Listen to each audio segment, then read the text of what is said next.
Halo Sobat Polikan, selamat datang di Anemon Podcast, ruang ngobrol santai tapi bermakna. Bersama UKM Jurnalistik Politeknik Perikanan Negeri Tual. Hari ini kita akan membahas tentang Diving Club Politeknik Perikanan Negeri Tual. Bersama Pak Direktur sekaligus Ketua Diving Club Politeknik Perikanan Negeri Tual.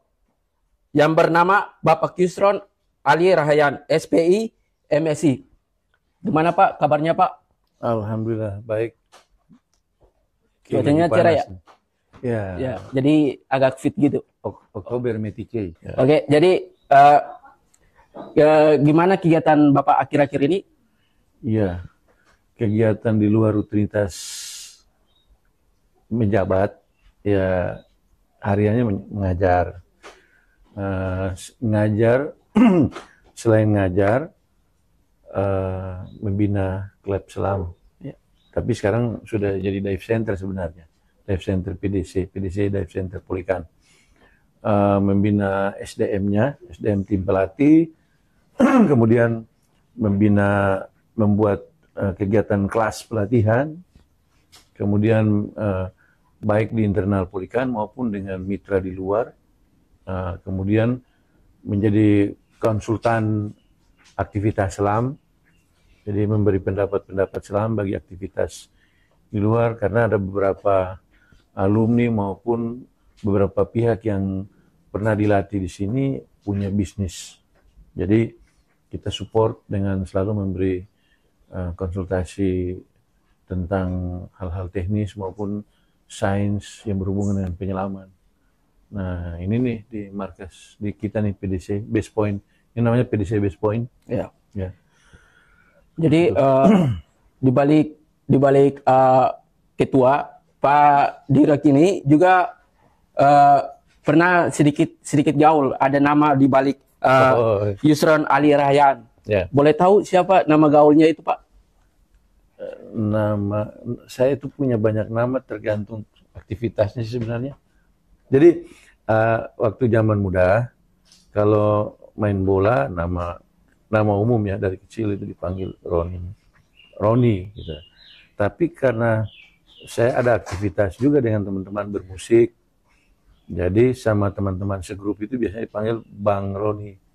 Bang Roni itu kemudian karena kalau dua kata jadi disingkat-singkat, jadinya Bang Ron, lama-lama jadi Baron. Oh, jadi kita senama Pak, tapi bedanya Baron. saya di Ya. double R sama W doang. Itu karena banyak Baron, makanya saya dikasih embel-embel di belakang Baron Ali. Nah, gitu. Karena nama asli saya Ali ya. Nah, mari kita masuk ke topik pembahasannya Pak. Ya. Kita ngobrol santai aja kali ini di podcast ini. Ya, sip.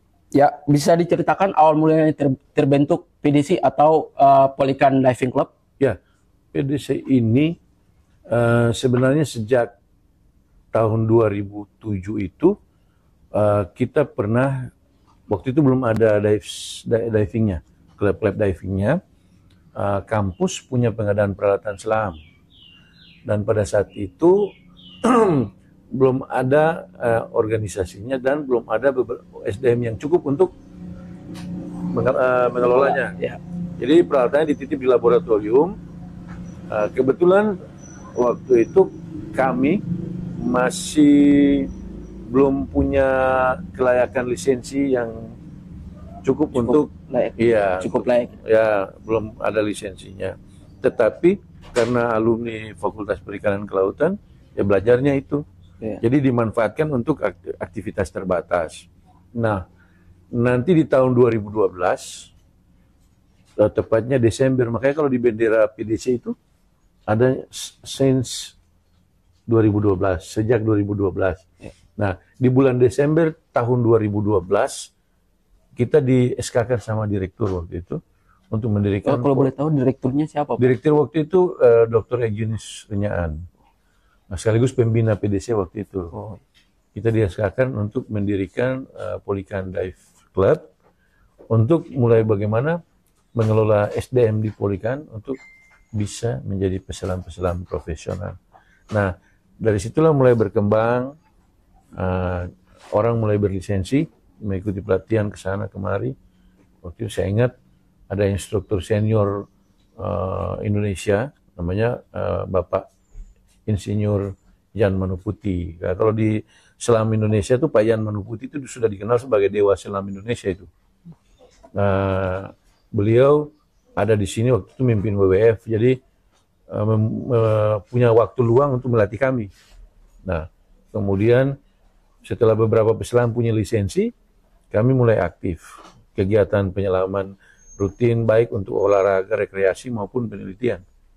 Nah, setelah berkembang, saya kemudian dengan teman, ada Pak Joni Dobo, ada Pak Usman Madubun, ada teknisi kita Pak Flavi, yang beberapa orang dulu yang awal-awal, termasuk Pak Hengki Sukeno almarhum teman kita.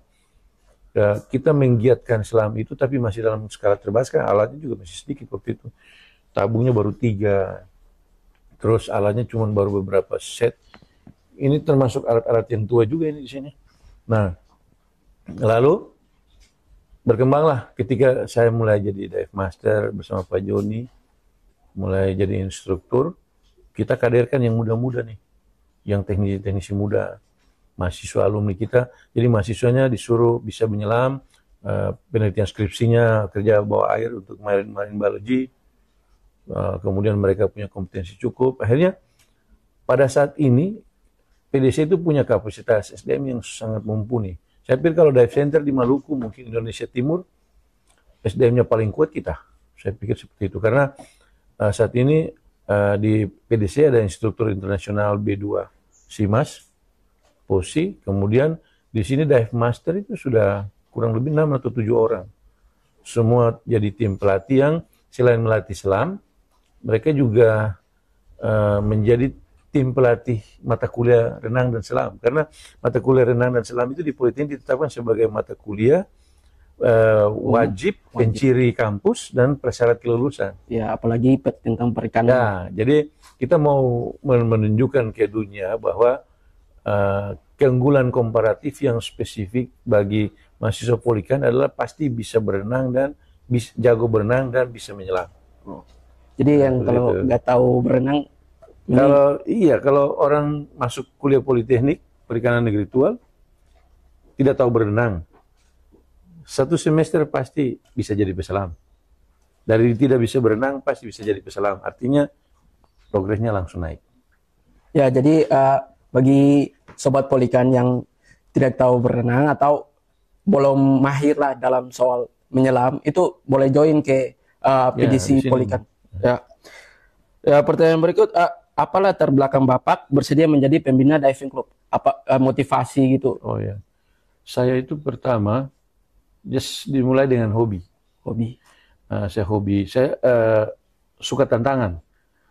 Jadi zaman kuliah suka naik gunung, naik gunung waktu zaman kuliah kan, karena masih sekolah itu kan jadi pramuka kan. Yeah. Nah, ke bawah sampai di kuliah suka naik gunung, suka diving, suka berlayar. Akhirnya terbawa, akhirnya belajar selam dan suka menyelam yang agak-agak ekstrim itu, yang aneh-aneh itu. Tetapi ya mengingat umur makin tua itu dibatasi juga tuh. Nah, kemudian karena hobi akhirnya dia jadi ternyata hobi ini harus dimulai dengan cara yang profesional. Jadi harus punya lisensi baru bisa melakukan. Maka pelatihan. Nah, tapi karena ketertarikan itu tidak pernah berhenti, maka meningkatkan kapasitas, ikut sertifikasi, naik lagi jenjang, naik lagi keahlian, skill. Nah, tapi akhirnya pemikiran saya adalah, KI ini kan kepulauan maritim. Ya, pesisir lah. Lautnya sangat indah. Bawah airnya itu ibarat, ya seperti yang disebut surga tersembunyi. Ya. Kalau kita di permukaan lihatnya air biru, tapi kalau di dalam air rasa syukur kita terhadap ciptaan Tuhan di KI itu luar biasa. Ya. Kalau sudah jadi peselam pasti tahu lah. Jadi, terus saya pikir gini, hal-hal indah seperti itu kalau orang KI sendiri tidak bisa menyelam, anak mudanya tidak bisa menyelam, bagaimana bisa bilang KI itu surga hidden paradise? Ya. Nah, gitu. Jadi saya menularkan itu ke junior-junior, ke adik-adik kita, teknisi, dosen muda. Ayo kita latihan. Akhirnya karena menularkan jadi banyak anggota PDC secara sesuai lisensi itu hampir 300 orang sekarang itu. Hampir 300 orang. Dan itu berjenjang dari level A1 itu level peselam pertama, sampai ke Dive Master, itu sudah sangat banyak. Bahkan berafiliasi dengan POSI Kota Tual Maluku Tenggara. Nah, kebetulan sih teman-teman di PDC ini juga secara bersamaan juga menjadi pengurus POSI Kota Tual. Alhamdulillah saya sementara menjadi ketua POSI Kota Tual juga ini. Wah. Saya ketua POSI Kota Tual, namun memang olahraga selam di KEI itu masih sebatas untuk wisata, belum dikembangkan untuk olahraga prestasi dan yang jauh lebih ekstrim. Dan cuman akibat dari itu akhirnya orang mulai meminati. Dan ya lumayan sekarang di KEI dalam kurang dari 10 tahun ini peselam sudah sangat banyak, hampir 500-an mungkin kurang lebih. Ya. Pak bisa berikan contoh atau motivasi setelah pada saat Anda meraih Dive Master ya? Ya, Dive Master atau instruktur. Ya. Sebenarnya saya itu waktu mencapai Dive Master dan instruktur saya merasa bahwa ketuaan sebenarnya. Wah. Ketuaan, karena memang ada syarat dan ketentuan gitu? Tidak ada syarat dan ketentuan, tapi memang enaknya itu digapai waktu masih muda, masih benar-benar fit. Ya. Karena memang sebenarnya untuk mencapai level itu butuh menjaga fisik dan kebugaran, dan karena waktu prakualifikasi untuk misalnya Dive Master, Rescuer atau instruktur, itu prakualifikasinya fisiknya lumayan berat. Kita tidak dibuat pembedaan. Misalnya gini, saya ngambil instruktur B1 atau B2. Pada saat yang sama itu ada TNI dari Marinir ambil instruktur juga. Ya. Porsinya tidak diturunkan karena kita sipil.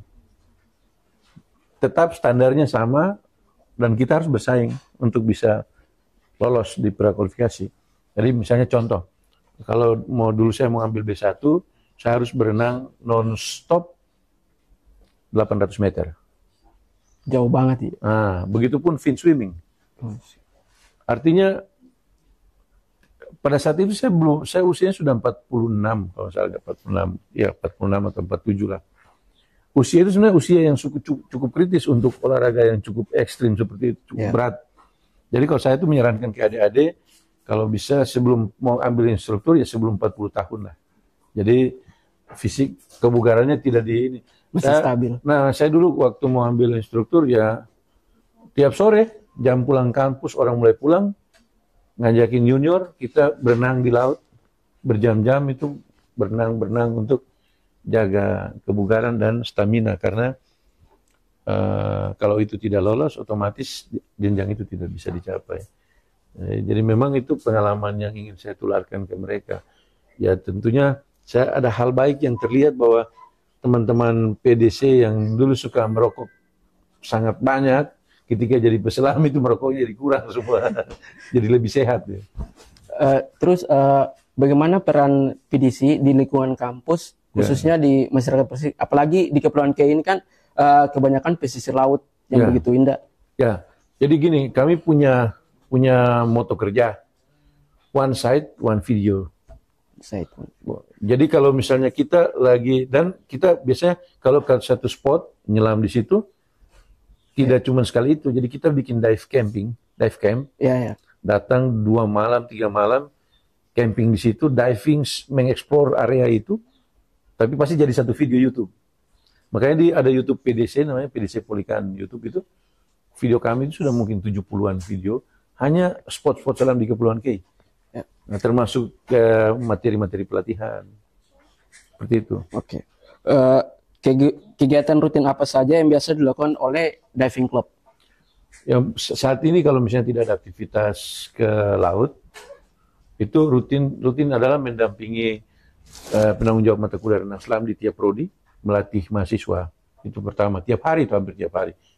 Nah, kemudian rutinitas di luar, itu bekerja sama dengan Dinas Pariwisata, klub selam di luar, untuk meningkatkan kapasitas peselam pemandu wisata. Nah, selain itu kita juga punya agenda rutin di kampus itu namanya Rabu Dive. Jadi sebenarnya setiap hari Rabu kita diving.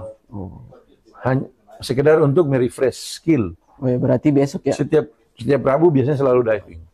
Nah, nanti biasanya kalau ada dive camp, itu kita akan pergi dive camp di Jumat sore, pulangnya nanti Minggu sore. Tapi biasanya kita ajak. Ada misalnya anak pencinta alam yang mau belajar itu kita ajak. Ada masyarakat yang pingin kita ajak. Jadi memanfaatkan waktu untuk menularkan aktivitas Islam ke masyarakat sebenarnya. Iya, apalagi napas ya.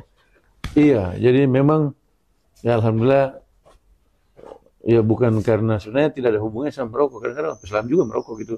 Tapi karena diving saya berhenti merokok cukup lama nih. Oh. Oke, makin menarik, makin kesini makin menarik ya. Jadi apakah ada program atau kegiatan yang paling berkesan selama membina PDC ini, Pak?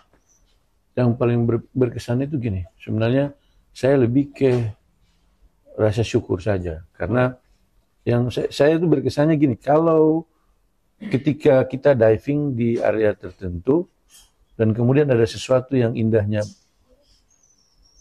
sangat berkesan di dalam air, atau ada sesuatu yang ekstrim, kejadian ekstrim, atau hal yang tidak kita temukan di darat, kemudian itu menimbulkan rasa syukur yang cukup tinggi. Ya. Termasuk saya jadikan itu materi pembicaraan yang dipakai ketika kita mengevaluasi penyelaman dan sampaikan ke teman-teman bahwa ada hal yang sebenarnya tidak ada di permukaan laut, di permukaan sana, ada di bawah, dan itu mengakibatkan kita jauh menjadi lebih matang, lebih dewasa dalam bersikap sebagai ciptaan Tuhan.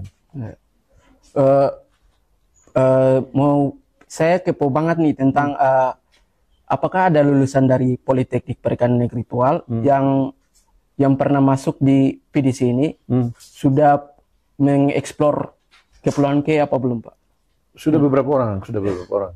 Bahkan kalau yang terakhir itu kan biasanya kalau mereka itu mulai dengan misalnya sebagai anggota PDC, rutin diving di kampus maupun di luar dengan PDC, kan sebenarnya mereka juga anggota PDC, dan ketika mereka lulus, kadang-kadang ada dikasih dapat job yang sebenarnya itu butuh keahlian khusus dan peselam khusus dengan keahlian khusus yang harus diambil dari Jakarta, dari kota-kota yang lebih maju dengan inilah.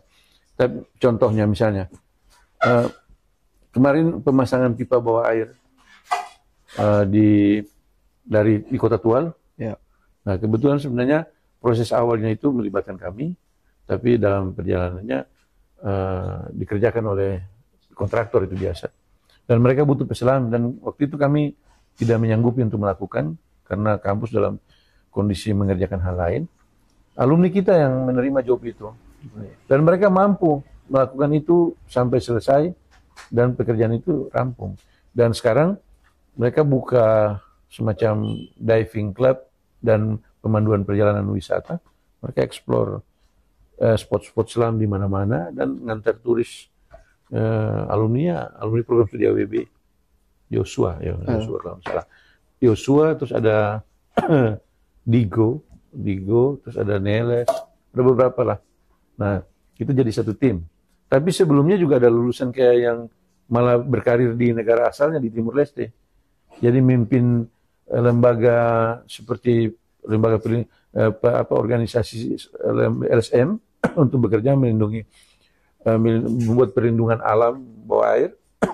Kalau seperti mirip yang di Indonesia LMNA, itu bekerja untuk pekerjaan seperti itu alumni kita, dan dia warga negara Timur Leste, jadi tim leader di situ.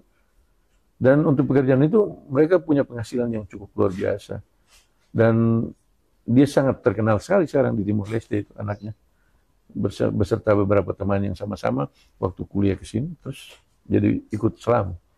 Dan dia pernah mewakili Politeknik ini ikut konferensi mahasiswa internasional sebagai pembicara di Thailand.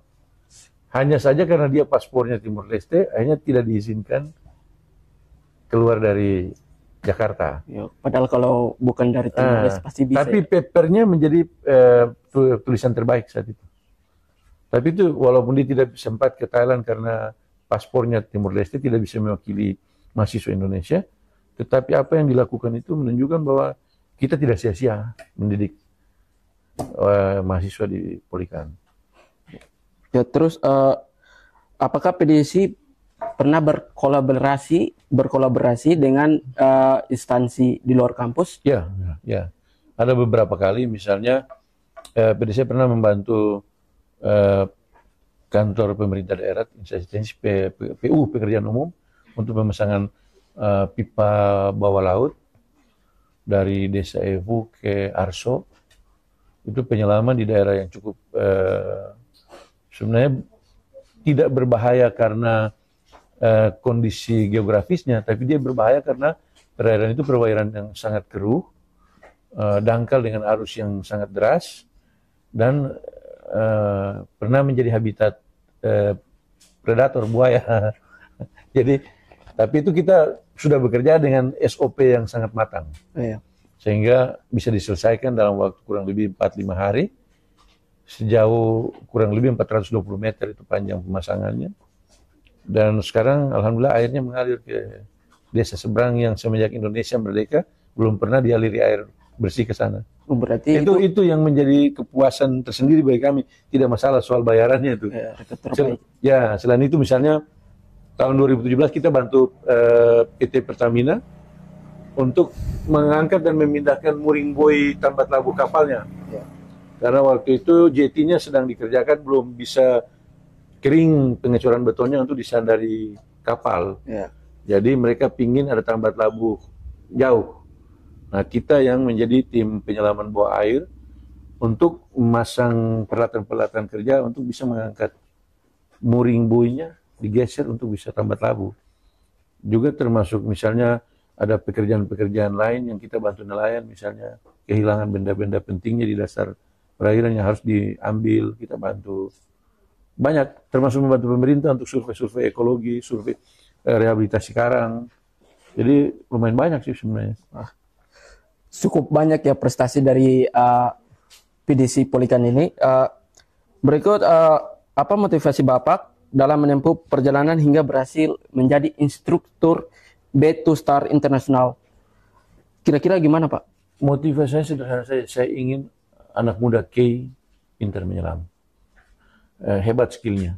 Karena semenjak Indonesia merdeka, setahu saya, mungkin di luar sana ada orang hebat sebagai instruktur, tapi saya mengenal instruktur yang asli orang itu masih om saya sih sebenarnya, Pak Edison Kudubun. Nah, Edison Kudubun itu mencapai instrukturnya di luar, tapi pulang masa akhir pensiunnya mengabdi di sini. Nah, dia instruktur yang menjadi pemberi semangat bagi kami yang jauh lebih muda untuk mau masuk ke level yang itu, tingkat itu, dan merekomendasikan kita. Dan saya ada peluang, saya berjuang untuk sampai ke situ. Karena motivasi saya adalah kalau tidak ada instruktur di maka orang sulit jadi peselam. Karena dia kalau untuk jadi peselam harus punya lisensi. Kalau untuk punya lisensi dia harus berangkat keluar, minimal ke Ambon. Dan itu biaya besar. Sementara tidak semua peselam itu menjadikan penyelaman sebagai mata pencaharian. Bisa saja hanya sekedar rekreasi. Ya, hobi. Hobi atau kan sekarang lagi banyak tuh orang buat foto selfie bawah air, buat bikin konten juga nyelam. Banyak artis yang main sinetron mendadak jadi peselam buat konten. Nah, misalnya seperti itu. Nah, bahas tentang keindahan di bawah laut. Menurut Bapak, selama Bapak penyelam ini, kira-kira spot yang bagus untuk menyelam itu di mana, Pak? Kalau di Kepulauan ini sebenarnya masih banyak spot yang bagus yang bisa kita eksplor. Hanya saja karena cuaca di Kepulauan itu kan bergantung musim. Jadi pola angin dan ombak itu mempengaruhi kenyamanan satu spot itu didatangi. Nah, tapi kebanyakan pada saat musim teduh di Kepulauan itu biasanya pada bulan seperti sekarang. September, Oktober, November, Desember, air agak mulai enak. itu kita bisa nyelam di semua sisi dari Kepulauan Kei. Tetapi tentunya berbeda-beda kondisinya. Tapi kebanyakan sekarang spot selam di Kepulauan Kei itu ada di pesisir barat dari selatan sampai ke utara Kepulauan Kei. Tapi tidak semua dalam kondisi yang sama indahnya. Ya. Karena ada yang perlu kita garis bawahi bahwa sejak tahun 90-an kebanyakan nelayan Kei menggunakan potasium dan bom untuk menangkap ikan. Sehingga memang diakui bahwa sebagian besar spot yang mestinya indah itu ada spot yang kelihatan bekas bomnya, bekas di potasium ikannya. Kan ketika potasium untuk ikan diberikan, yang mati cuma bukan ikan, tapi zooxanthellae, hewan karang itu juga mati. Ya. Makanya karang jadi putih. Secara tidak sadar mereka jadi membunuh ikan sekaligus membunuh habitat. Ya. Nah itu. Mereka juga tidak sadar bahwa keindahan bawah laut bisa dijual. Jadi itu jadi beban PDC untuk mensosialisasi ke masyarakat bahwa keindahan bawah laut itu adalah aset dari Kepulauan Kei. Ya. Kalau itu dirusak, Kei ini kan kepulauan kecil yang daerah daratannya itu tidak sesubur pulau-pulau kontinen seperti di Jawa, Papua, Seram minimal yang terdekat. Ya, ini kan kita daerah karang, daerah bebatuan. Jadi kalau yang di atas itu tidak subur untuk pertanian yang besar, yang di bawah laut juga nanti rusak, apa yang bisa kita andalkan? Kecuali kita harus memulai untuk memastikan kekayaan alam bawah laut itu selalu harus jaga dan diperbaiki. Seperti itu. Itu motivasi saya. Ingin supaya keindahan Kei itu diketahui orang, maka peselam Kei harus ada, maka yang melatih pun harus ada. Jadi saya berjuang untuk bisa jadi instruktur. Terus bagaimana cara menjaga semangat dan kedisiplinan anggota agar tetap aktif? Ya, di PDC itu kebanyakan kita berlisensi Simas Posi. Di Simas Posi itu ada istilahnya waspada, dira, anuraga. Waspada, dira, anuraga. Artinya begini, SOP bahasanya kalau diterjemahkan dalam bentuk prinsip, SOP itu sangat penting untuk menjaga keselamatan diri, peselam lain, dan lingkungan. Jadi kita menyelam dengan panduan yang benar, tidak boleh dilanggar sama sekali, dan itu bisa mengakibatkan kita akan sehat, aman, selamat, dan kita pun akan menyelamatkan orang lain serta lingkungan yang ada di bawah air. Nah, itu kita tanamkan di setiap ini. Jadi anak-anak PDC tidak, kalau nyelam tidak boleh A, B, C, D, E. Yang boleh X, Y, Z. Ya. Nah itu harus ditanamkan. Itu SOP yang tidak boleh dilanggar. Nah itu persyaratan ketat yang kita buat bagi teman-teman yang setiap ada penjenjangan kenaikan level, mereka harus paham itu. Ada yang tidak boleh dilanggar. Jadi kadang-kadang di bawah laut itu ada ikan yang cantik sekali. Ada karang yang indah warnanya atau sesuatu yang tanaman lain. Tapi kita bilang, jangan disentuh, jangan dipegang, jangan diambil. Cukup nikmati pakai mata. Iya. Nah, itu harus diatur. Nah, terus dalam PDC ini, apakah ada bagian-bagian kayak dibagi bagian sini? Oh ya, sini? ya, ada. Jadi, semenjak masih diving club maupun sudah menjadi dive center sekarang itu kita punya beberapa divisi. Ada divisi pelatihan dan keterampilan skill, ada divisi untuk pemasaran. Itu jadi kadang-kadang kan orang itu dari luar pingin diving, mereka ingin ada informasi.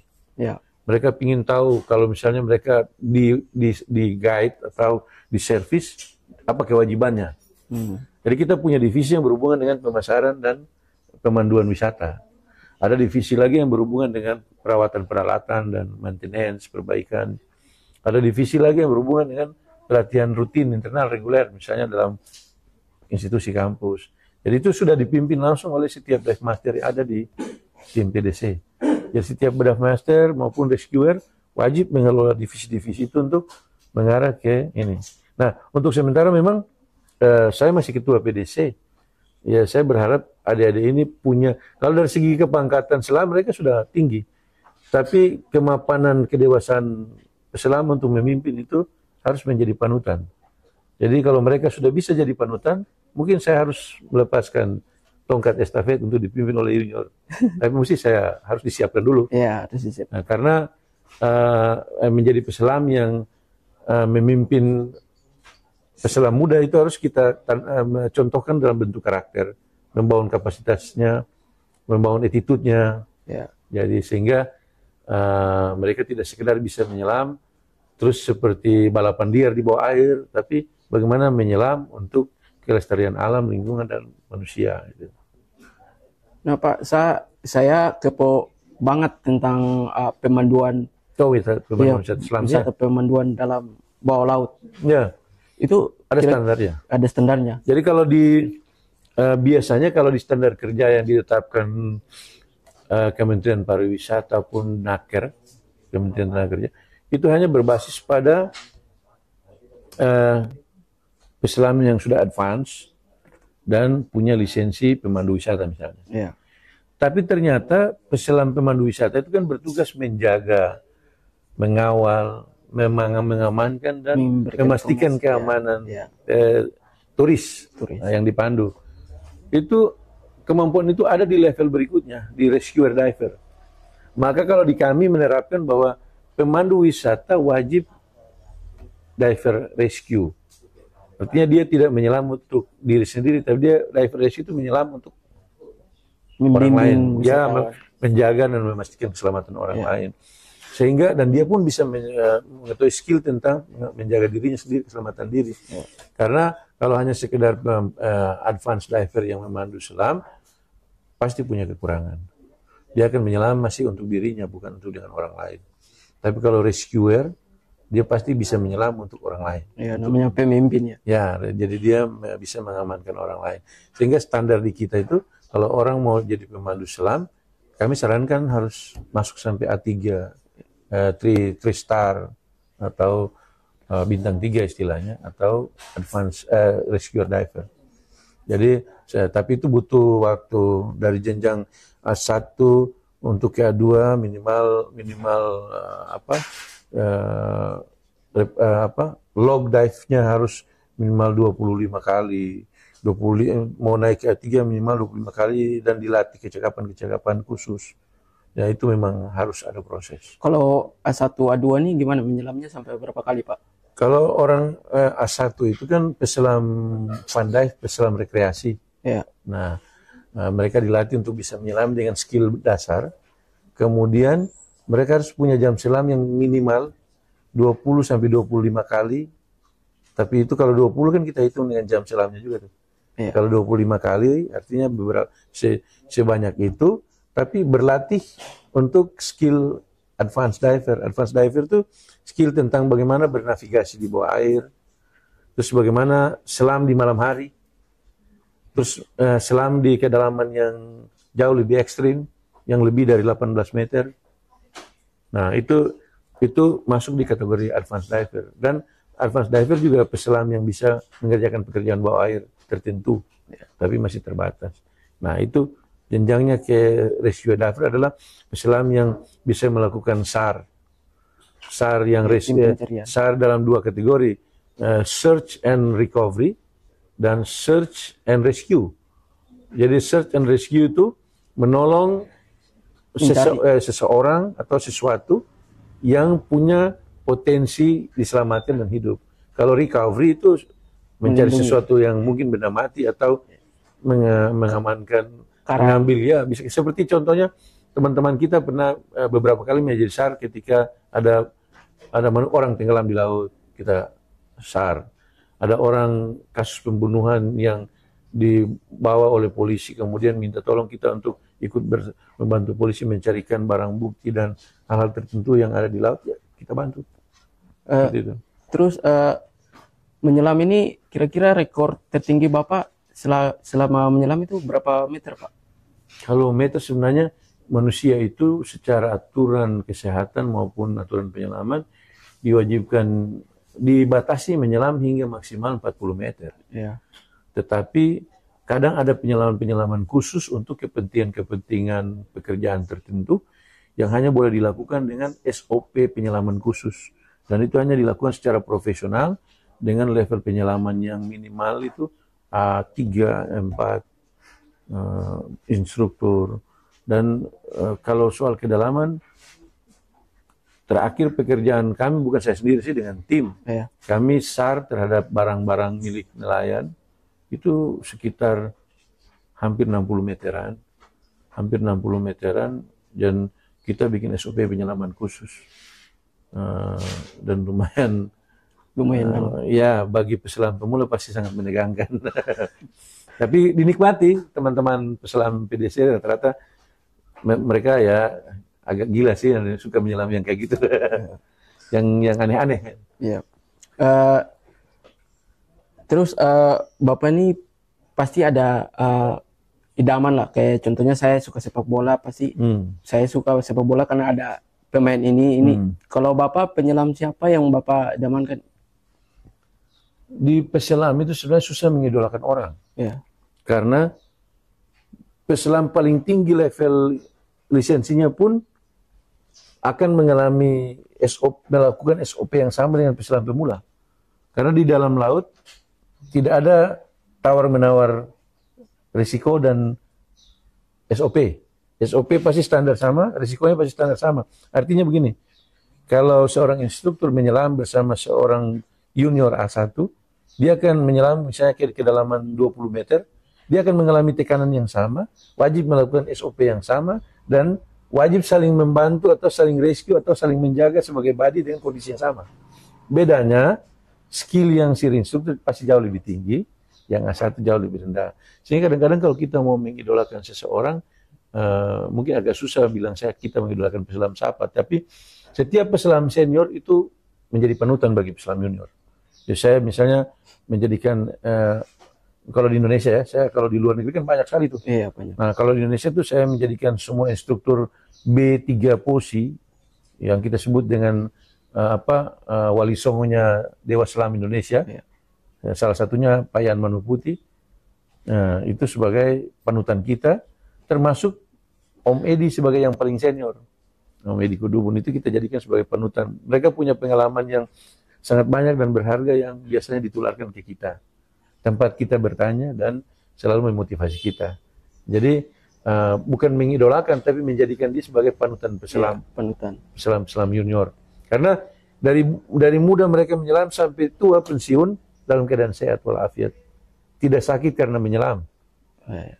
Kalau ada peselam yang sakit karena menyelam, itu peselam nakal. Dia langgar SOP. Seperti itu. Terus dari tadi saya dengar istilah-istilah B3.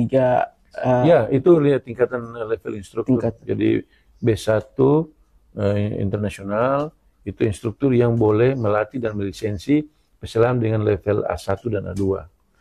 Kalau B2 internasional, two star B2 itu instruktur yang boleh melatih dan melisensi peselam A1, A2, A3, A4, dive master, plus melatih instruktur B1. Nah, kalau instruktur selam B3 itu yang dewa-dewa selam Indonesia, ya. Itu mereka menjadi instruktur yang melisensi instruktur-instruktur di bawahnya sampai ke A1. Nah, memang ada level, saya pernah dengar ada level instruktur B4, tapi itu jarang ada di proses teknisnya. Mungkin di CIMAS Internasional. Jadi kalau POSI itu bernaung di bawah CIMAS. CIMAS itu organisasi selam internasional, olahraga air internasional. Seperti kalau kita main bola, Indonesia kan ada PSSI. Yeah. PSSI bernaung di bawah FIFA. Yeah. Nah, ini Indonesia kan ada POSI. POSI bernaung di bawah CIMAS. Yeah. Nah, CIMAS itu induk internasionalnya. Jadi kalau peselam di kita itu lisensinya satu kartu, tapi muka belakang. Ada yang satunya internasional, yang satunya nasional, seperti ini saya kasih contohnya. Nah ini kan kalau di depan ditulisnya POSI. Ini lisensi instruktur saya. Ini kan di depan ditulis POSI. Ada barcode, ada data pribadi kita. Terus di belakangnya ditulis CIMAS. Ada hologramnya. Jadi kalau kita mau nyelam di Rusia, ya harus ada ini. Kalau cuma nasional, tidak diizinkan. Kita mau nyelam di Amerika, harus ada ini. Jadi satu kartu, dua lisensi, nasional internasional. Kayak visa gitu ya? Iya. Jadi kalau kita punya ini, kalau ke Dubai mau menyelam di Blue Hole, cukup dia lihat di belakangnya ada ini nggak? Gini. Oke, masuk air. Dia tidak lihat yang ini batasan Indonesia aja nih. Sabang sampai Merauke aja ini. Kalau mau nyelam di keliling muka bumi ya pakai yang ini. Nah gitu. Jadi kalau liburan ke Maldives bawa istri, bawa pacar mungkin, bawa masih bulan madu, mau diving di sana, ya harus yang ditunjukkan ya ini, yang tulisan di belakang ini. Cimas ini, bukan yang ini. Seperti itu. Terus selama Bapak menyelam, kira-kira ada spot yang pengen Bapak menyelam tapi belum kesempat gitu? Saya hampir selalu ingin menyelam di setiap sisi perairan di Kepulauan Kei. Hampir selalu ingin. Bahkan kadang-kadang di tempat yang orang tidak ingin turun, saya ingin turun. Ingin tahu apa di bawah itu. Cuman kita punya keterbatasan waktu. Dan menyelam di tempat-tempat yang spesifik ada risiko. Itu kita harus buat SOP. Dan kadang-kadang butuh peralatan tambahan. Butuh dukungan tambahan. Dan itu harus didesain.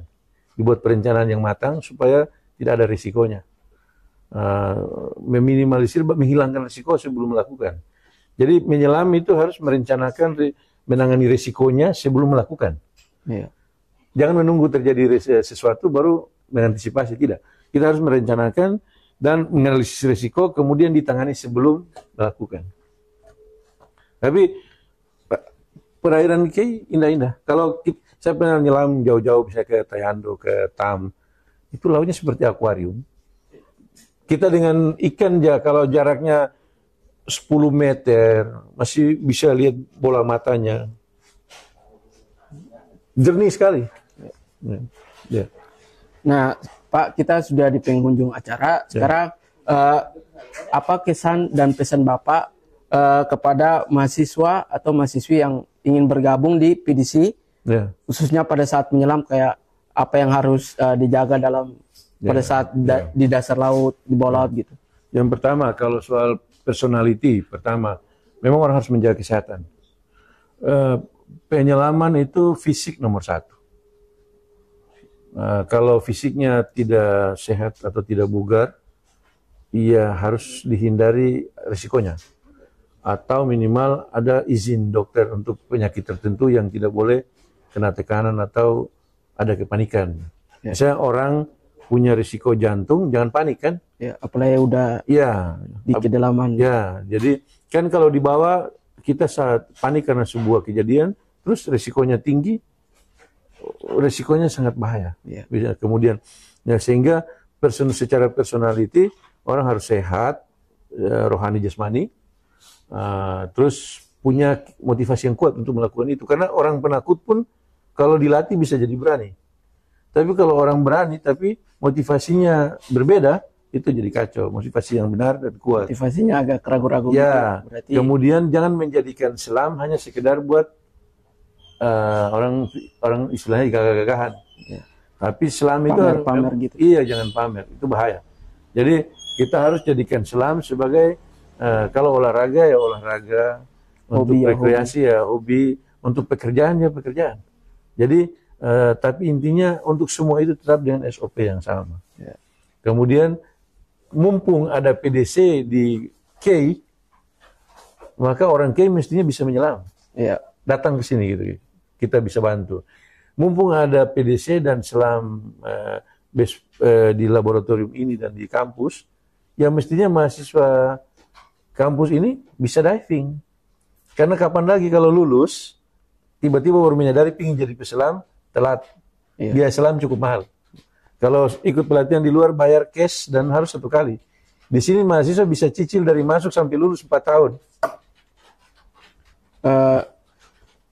Terus menurut Bapak kira-kira ada yang mau join nih, mau join terus tidak ada basic sama sekali tentang saya tidak tahu berenang, takut pengen mau hal yang ada tapi takut laut gitu. Ada orang yang paranoid laut biru. Bahkan ada senior sampai sekarang tuh kalau disuruh entry di laut biru, dia tidak akan langsung turun. Dia mesti adaptasi dulu tuh turun. Karena sebenarnya ada orang yang psikologi laut biru kehitam-hitaman apa ya di bawah gitu kan. Jadi padahal kalau dia sudah di dalam disuruh naik kadang-kadang malas naik.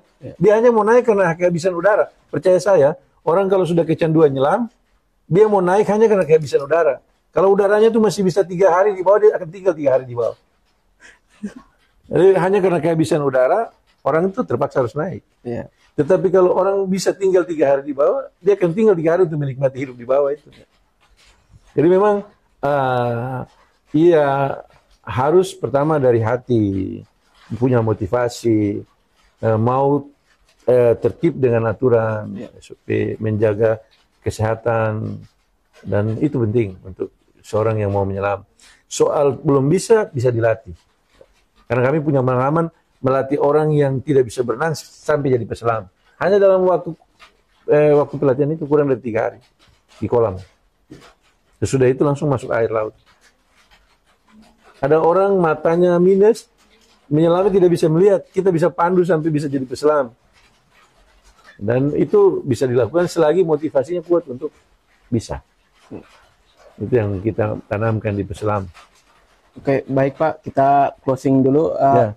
Terima kasih Sobat Polikan yang sudah menyaksikan sharing podcast yang bersama Ketua PDC Politeknik Perikanan Negeri Tual. Nanti tolong di follow akunnya PDC Politeknik Perikanan Negeri Tual dan see you next content. Ada nih. Kalau PDC itu kayak gini nih. Ada C. Oke. Ya, Gimana Pak? Ulang Pak. P, B, C, oke. Oke. Ya. Terima kasih atas waktu Bapak and see you next content. Ya.